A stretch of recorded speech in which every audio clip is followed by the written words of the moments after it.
Welcome to the National Women's Fitness Academy podcast. We're here to talk about women's health, female hormones, body image, and all things health and fitness.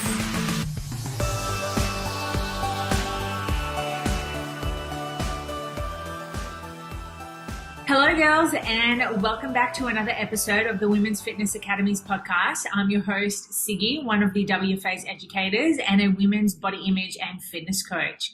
Today, I am joined by the lovely Jess Richards from actually the owner of Lift Workout, who is here. Sorry, I'm going to have to record that again. Did you hear that motorbike go through? I did. Yeah, I did. At least it was now and not halfway through. All right. So annoying. I'm like, why do you have to do that? Okay. That's fine. Note of that. So cool. Let's do it again. Hello, girls, and welcome back to another episode of the Women's Fitness Academy's podcast. I'm your host, Siggy, one of the WFA's educators and a women's body image and fitness coach. Today, I'm joined by the lovely Jess Richards, owner of Lift Workout, where her passion came from her own health and the opportunity which she gives her to improve the lives of others who are all around her. Now, she does this by providing a support system of effective programming, nutritional guidance, and an emphasis on mindset strategies to reach their health and fitness goals. Jess, thank you so much for joining me.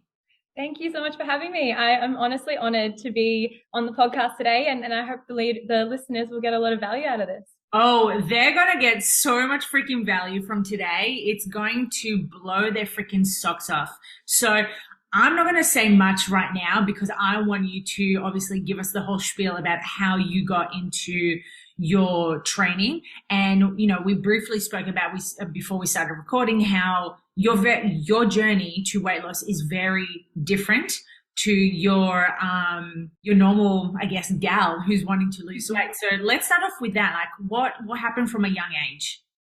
Yeah. So like you said, my journey was very different compared to the norm. And how I actually fell into weight training was from a near-death horse riding accident that I had when I was 14. So my life prior to the fitness world I was horse crazy growing up. We grew up on acreage, and basically one day we went out to look for a horse. We were going to try and buy one.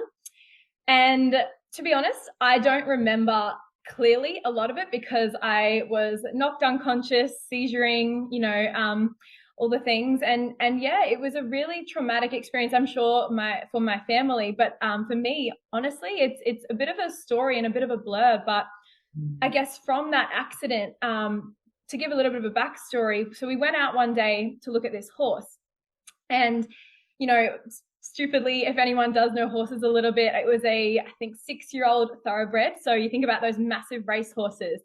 And we're out there, and I was like, thinking 14-year-old can do it all. And I was like, I'll jump on. Dad's from out west, so he jumped on first and was like, just be careful. He's a little bit toey, which means he's a little bit, I guess, energized and excited. And also he was young. So Dad, and I was like, I'll be fine. Like, I can ride. And anyway, from there, that's all I remember. So I jumped on from what I've been told, and within probably a few minutes got completely bucked forward, and yeah, was very, very close to not being here today. And it's just, I guess, such a crazy pivoting life moment that I had to face at a very young age, but at the same time it really shaped everything that I have become and to today. And I guess to then sort of fast track forward from my accident, I then had years of, rehab and having to go back to the basics and back to the foundational work, and fell in love with strength training, and then seeing the byproduct of that, of, finding confidence and building up my physique. And then I just got hooked, as we all do when we fall into that trap, and yeah, I just found that it was just so pivotal for me. As much as back then it was such a hard time to go through at a young age, and quite literally life changing. It was something that really did lay the foundations for me. And then I thought, you know what, I've got to go and get qualified. I've got to. So it was year 12. I was like doing my year 12 studies, and then at the same time I completed my cert 3 and 4. I was literally there like 10 p.m. after school, trying to smash out my certs. And yeah, and then basically just thought I've got to share this knowledge with clients, and I've got to share what I've uncovered and stumbled upon from that journey. So that's a little bit of a sort of quick insight into how I began. Such a good insight. And I want us to elaborate a little bit more about this, because I'm sure a lot of our listeners would have been through some form of traumatic event when they were younger. Like I know I have, not the horse riding side of things, but going through something where it leaves this little scar inside of you, and that the little scar is usually that pain that becomes a pleasure, because then that passion comes from us wanting to help other people overcome certain things in their life. Well, for instance, right now it's the fitness and health side of things. But when you had that incident, and you mentioned it was a little bit of a blur, which makes complete sense, because your brain's like, well, fuck, that was traumatic. I don't want to ever think or remember this again. But how did you go after that? Like, what was the transition from you being injured to you actually getting into strength training? Yeah, well, I think the first thing was I had to promise to myself that I would get back on the horse. And, as a figure of speech, I know people use it, but like quite literally, I was like, I needed to show myself and face my fears and show myself that I actually am capable of doing that, and I can face that. And especially even after that, life-changing event. And then I guess to sort of bring it back to the fitness world, it really did, like I said, it was starting to transition from, well, I had to cut out all my sports, and I loved during school, like I loved, all the, especially team sports. And especially, you can think at like 14, 15, that's when like all your friends are playing and all that sort of thing. But for me, I was constantly in and out of hospital and having these back spasm episodes and things like that, I had to sort of shift my focus and find something else that I could put my time and energy into. And then I started to really figure out that, well, actually, it's not just about how I look. I think a lot of young women do start out in their fitness journey thinking about, I really want to change how I look and my body and start loving myself a little bit more, which I think there's an element to that. But you then look at, okay, how can I, let's look at performance, and let's look at how strong I can get, and how can I implement things into my life, and that'll then increase. And as a byproduct, obviously goes back to, that's how you then are going to look. So I started seeing these changes happening. And like I said, just got hooked on it. I love that. That's so good. It's so relatable, because like I think most of us have gone into fitness and health because we're wanting to change. Well, we wanted to change the way we, looked, because we weren't really happy, or there was some form of lack. But I love the fact that you said that you started changing that mindset, working more towards performance-based, like how to strive to get better, to eventually get back on that horse. Definitely. And I think, look, to be honest, I'm like any other girl. Like growing up, there was always the body image issues. There was the comparison. Like I'm no different. But I think the thing that made me kind of catch on quite quickly was, well, what can I actually do? And I think it took stripping away. I literally was bedridden. I had to walk with like a walking frame. And now it's that whole, not I have to go and train. It's like I get to go and train. And I really, capture that and hold on to that, because and even still, like I have times that I do struggle with my injury, and it's something I'm just going to have to put up with. But for example, like I just told you this morning, like if you told me that I went and got a PB hip thrust of 150 kilos this morning, I'd probably laugh. I'd be like, no way, that I can't do that. You can't tell my younger self that. So like I said, I think it's about really showing yourself what you're capable of, and focusing more on that performance side and taking the pressure off how you're always looking. 100%. I love that. And by the way, well done for the PB. 150 fucking strong. A little flex in there. Thank you. Strong. Oh my God. Yeah, which is crazy, because like I said, I literally could hardly get out of bed some days back in the day. So I think for me, it's really trying to prove to myself and that my younger self, what I can do now. Yeah. Let's talk about that, because I think this is very common, where we don't tend to look back to what has happened in the past, and we try not necessarily like push it away, but we don't give ourselves enough credit for how much we've achieved, or we've overcome.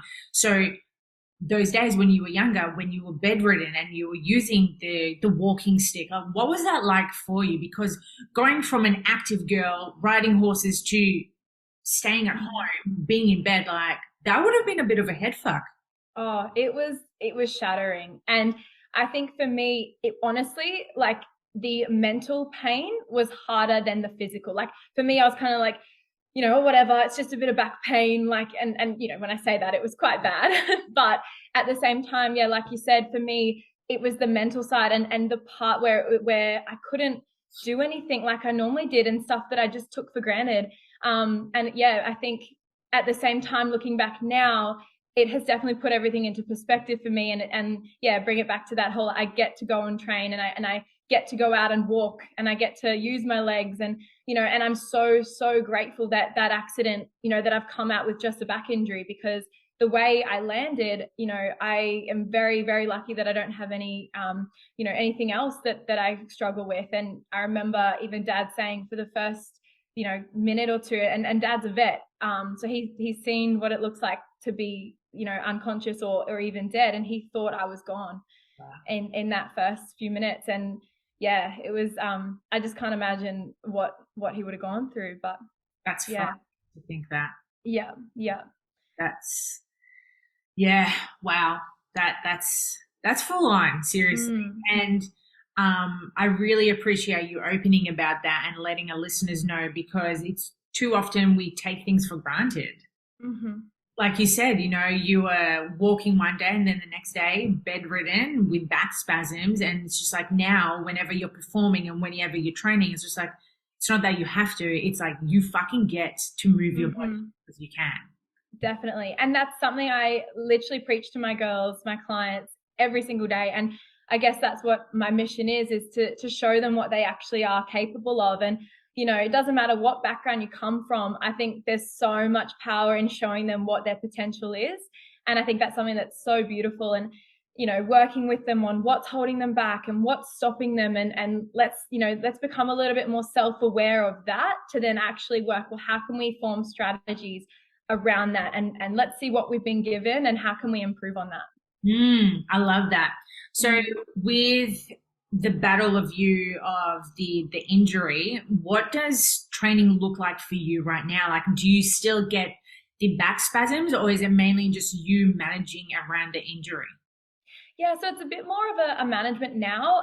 Earlier this year, I was doing PT for the past about 4 years, and I've just recently moved fully online.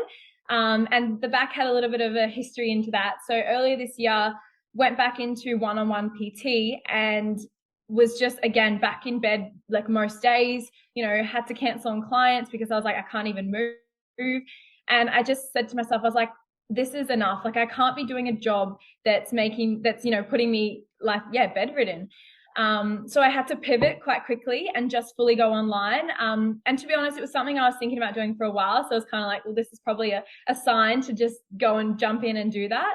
And then I just moved from one-on-one PT fully online and have just sort of grown in that space, which has been really beautiful. I love that. So good. And how is the online space going for you?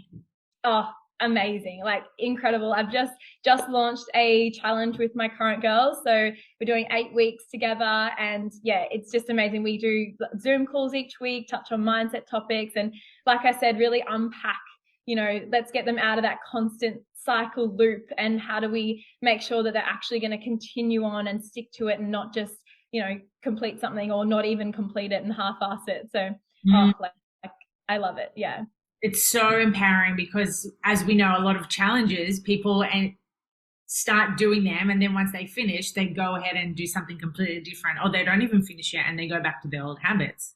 Definitely. And I think it becomes, if we bring it sort of cycle it back, it becomes this whole like conscious versus subconscious behavior patterns, right? So, a lot of the time we're actually only in our conscious state 5% of the time. And which is crazy when you think about it, like 95% of the time we're in this subconscious automatic kind of state. And I think it starts to, at the beginning of your journey, whether it's you're signing up to a coach or, you're just wanting to make some changes. I think what's so important, and my best advice for the listeners here, is become like transparent with yourself, do a bit of an audit and, like listen to your thoughts and what are they saying, and sort of witness why you're stuck in these old patterns. And then when you can witness that, you then want to try and challenge that. And that's what's going to help you. If you can go, well, why is it that I don't get out of bed at 6 a.m. and I hit snooze? It's like, because that's what's comfortable, and well, what if we challenge that? What if it's like, I'm going to get up. If you would get up if you had to meet someone famous at 6 a.m., no doubt. Like, so why don't you show yourself that same standard and that same satisfaction, So yeah, I think it's really cool, like trying to, at the start of someone's journey, I love really working with them on, like I said, let's do a bit of an audit and let's see how we can really change these daily habits so that it does become an easier process. I love that. It's so true how I love that you had the analogy of meeting someone famous. And for some reason, I don't know why, but I had Will Smith in my head. Yes. I don't know why, but it's so true. So like, us thinking of someone famous, we would literally get out of bed completely and then just run to meet them. But like you said, when it comes to our own habits or our own ways of achieving goals, sometimes people just don't see that as a high value. So when you come across that with clients, what are some things that you will help them audit for them to actually achieve those goals? Yeah. So like I said, I think it's becoming that more self-aware. So I think the first step would be, witness why you're stuck and what are these old patterns that are, holding you back and stopping you getting from where you want to be. I then think it's also really important to envision this concept of your future self. So thinking about, well, what would future Jess do? Like, how would she show up? And matching that each day and sort of giving yourself that second to think about, okay, well, right now I could stay in bed. I could just sleep in because that's what's comfortable. That's what's easy. But well, future Jess, she wants to get to this destination. She has these goals she's wanting to achieve. And, we talk about that whole delayed gratification.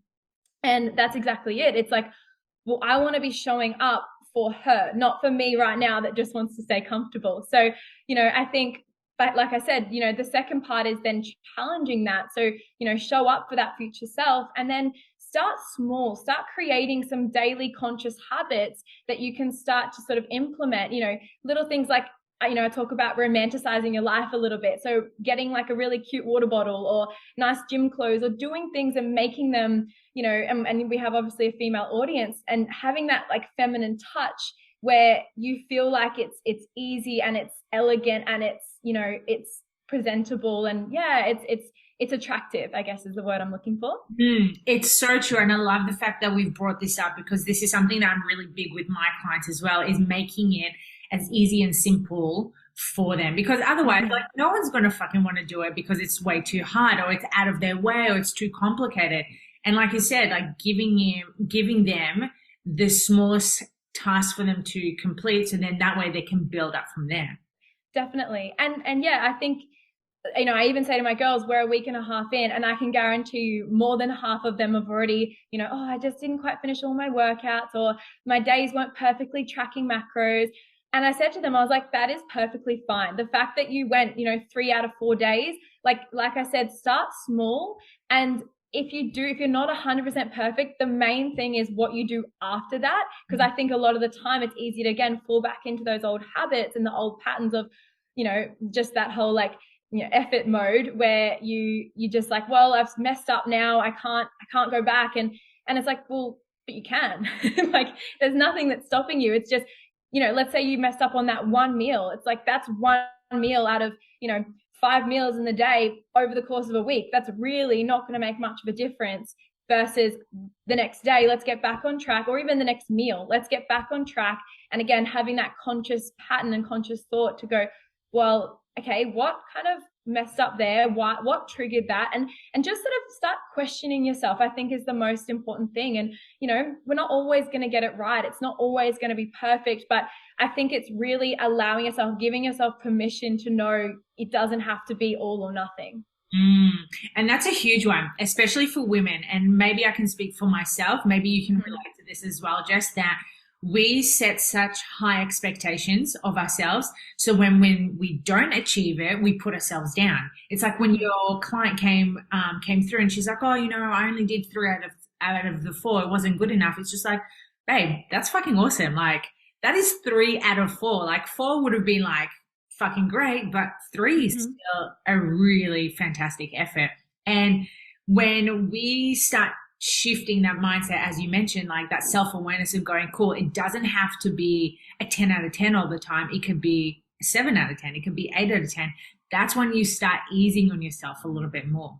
Yeah, 100%. And that's it. You know, we talk about consistency, and I think like, yeah, if we bring it to, like I said, the subconscious and conscious, like we keep falling back into that default mode of the subconscious. So it's only natural that there are going to be times that you do fall back, because that's what you're used to. That's the patterns that is, you know, has been ingrained. And now you're implementing something new, whether, you know, like I said, whether it's starting with a coach or signing up to a challenge or just trying to, you know, be a little bit healthier and things like that. And yeah, it's that, how do we make, you know, these new habits subconscious? Like how we want to get to a point where, you know, these new habits are the ones that we do default back to. And I think at the end of the day, we have to push against a little bit of resistance. There's going to be times that does feel harder. And, you know, there's times that you do have those 2 voices in your head and that kind of thing. But I think with resistance, there's growth.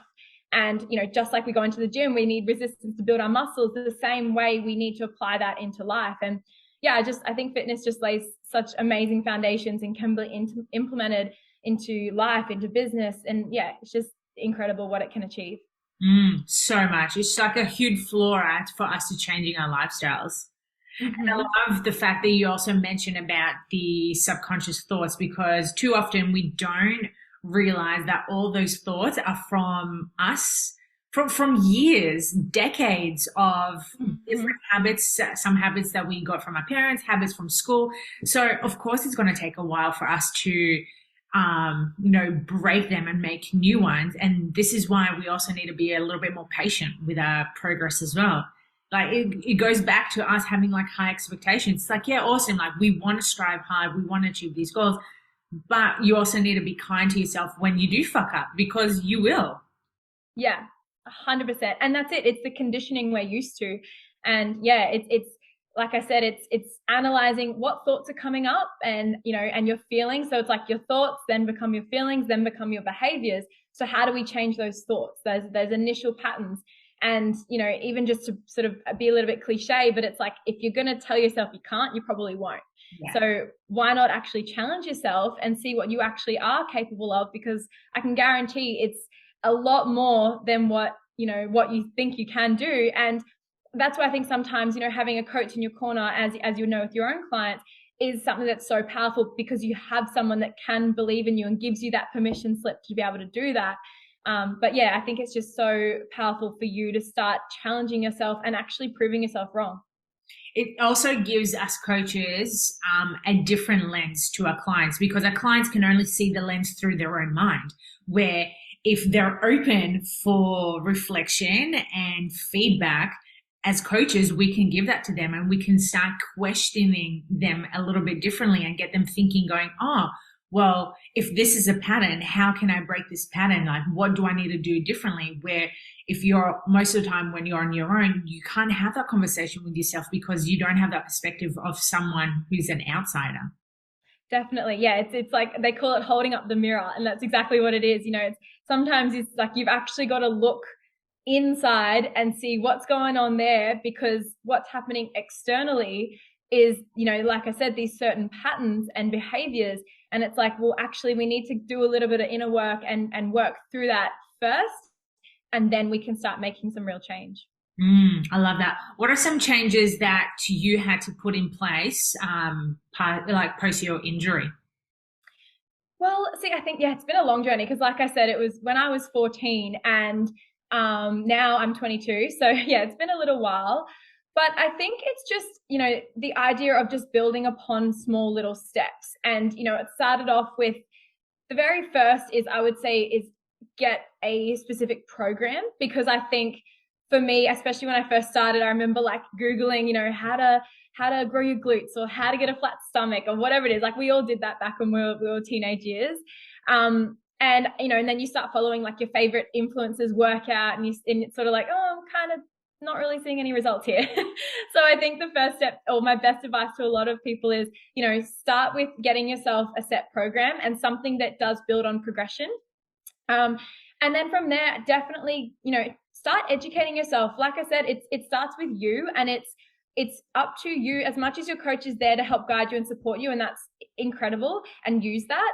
But I do think it is still up to the individual to actually start implementing it, and to go out and source, there's amazing podcasts just like this one out there that you can go and get a bunch of information at our fingertips. And I think it's just incredible that, and the movement of, I think over the past even probably 5 years, has been absolutely incredible, especially for women, that we go into the gym, and now I see plenty of girls piling on, 100-kilo hip thrusts, and it's like, go girl, like, there's not as much fear based around that. And yeah, I just think it's so beautiful. But yeah, start small and just start with a bit of a plan, I think, is the best thing.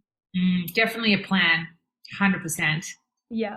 I can so relate to that, because not having a plan, it just feels like a guessing game. And to be honest, like, no one gets a good result from guessing.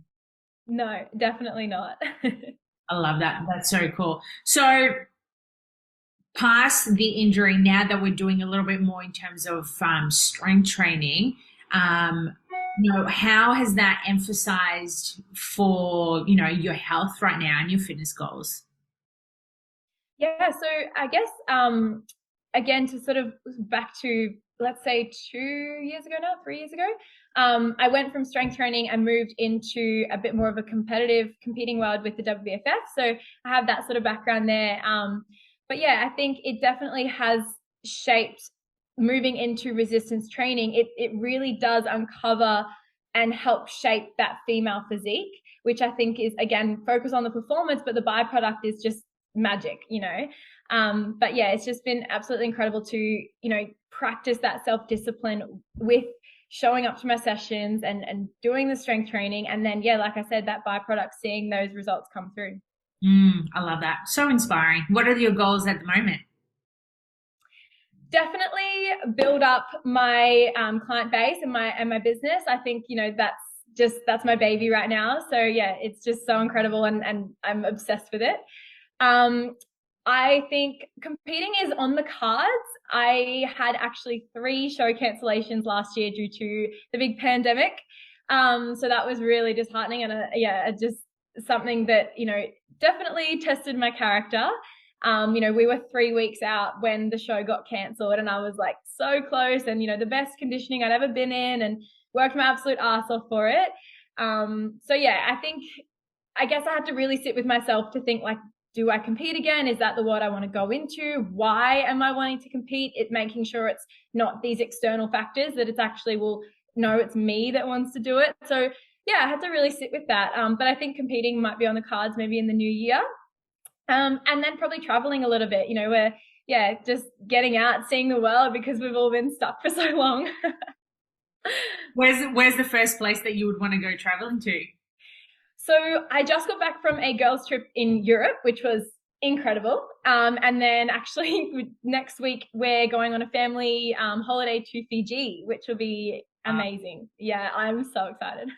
I'm all about going to warm places. I don't know about you, but I need like tropical sandy beaches. Yeah, me too. And I love just holidays that make me slow down, because that's definitely not as much in my nature. So yeah, I'm just excited, lie by the pool with a cocktail in my hand. What are some things that do help you to slow down aside from holidays? Yeah. For me, I love my walks every single day. 100%. It's my time where I'm just I literally leave my phone, or if I do have it, put it on Do Not Disturb so I can listen to the podcast. And yeah, just really focus on getting out and just feeling the sun and the fresh air and things like that. And to be honest, my partner, he's amazing, and he's someone who's so grounded, and I think we're kind of yin and yang. I'm super fiery, but he's just someone who's really grounded and just helps me slow down. So yeah, I think I can definitely pay him tribute to that. I love that. It's always nice to hear. To be honest, I think most relationship dynamics, there's always one who's really fiery and one who's very grounded. I think now that I'm kind of reflecting back, my partner's very grounded and I'm very go. Yeah. Yeah. And I think it's definitely like, I don't know, a female thing and also like a PT thing. I think we have to be kind of good with people and quick and like, get things going. And we love, building businesses and that sort of thing. So yeah, I think it's definitely in our nature. I think it's also an entrepreneur thing, to be honest. Us running our own businesses, like you have to be like on the ball most of the time. Yeah, definitely. I've just recently been looking a little bit into like that human design. Yeah. And mine is manifesting generator. So literally, I love that. That's why we connect. Yeah. So yeah, I was reading it and it was like, manifest things and go make things happen. And I was like, that's literally me to a T. Yeah, I love it. What's your number, your profile number?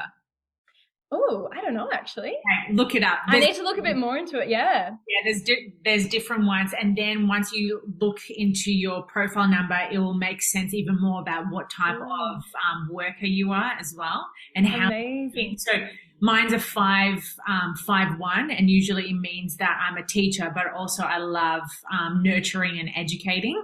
So it makes so much sense. Yeah, I love that. I think that's the thing. Everyone's so, they want to know more about themselves. And that's, I guess, where self-development starts for a lot of people. But yeah, it's amazing. You're like, oh, I really resonate with that. And that makes sense. And that's why I'm this way. Yeah.